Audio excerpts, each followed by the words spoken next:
Welcome to our guide on how to view system notifications on Gmail using your PC. Let's explore the simple steps together. Firstly, open your web browser and head over to gmail.com, your go-to destination for managing emails.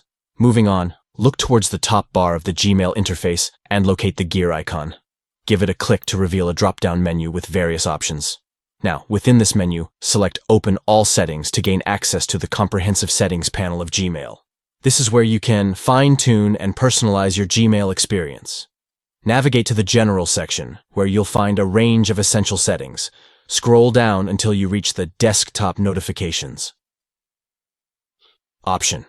Here, you can manage how Gmail displays notifications on your desktop, ensuring that you stay informed and up-to-date with new emails and important alerts. By following these steps, you can easily configure system notifications on Gmail to suit your preferences and workflow when using your PC. Stay tuned for more valuable tips and tricks to optimize your Gmail experience.